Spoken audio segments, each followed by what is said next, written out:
There was a time in the early 2000s when our entire worlds lived on something small. Something that we can put every victory, every late night session, every character unlocked, and every completed story onto this. A memory card. No clouds, no backups, just this tiny piece of plastic. You see, when memory cards held your world, gaming felt different. Save files weren't just data, they were portals. Each one of them was a doorway into a different universe. Swapping them at a friend's house felt important. You labeled them because, well, losing one, that was more than inconvenience. That was a tragedy. They weren't cheap either, and they came in all kinds of styles.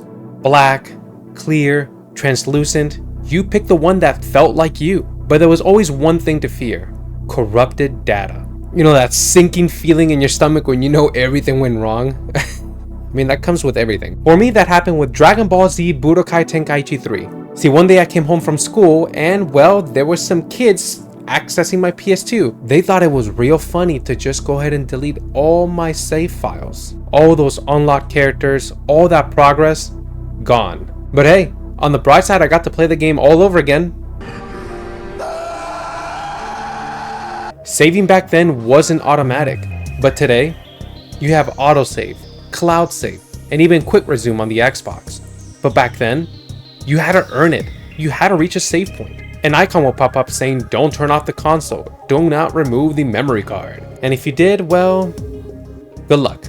Resident Evil made it even harder. You needed a typewriter and ink ribbons, which meant you had to plan when to end your play session.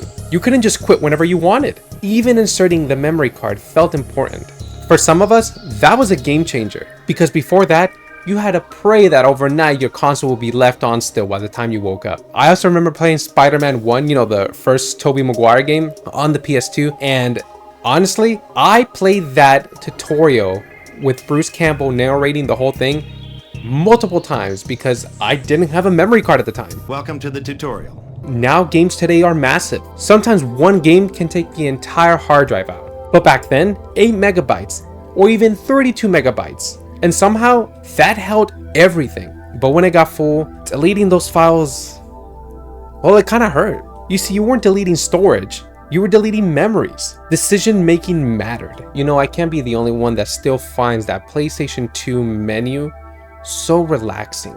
I mean, Sony really knocked it out the park with that futuristic optimism feeling that the PlayStation 2 gave, especially when looking into all your save data that you had on the memory card. So why did it feel so personal?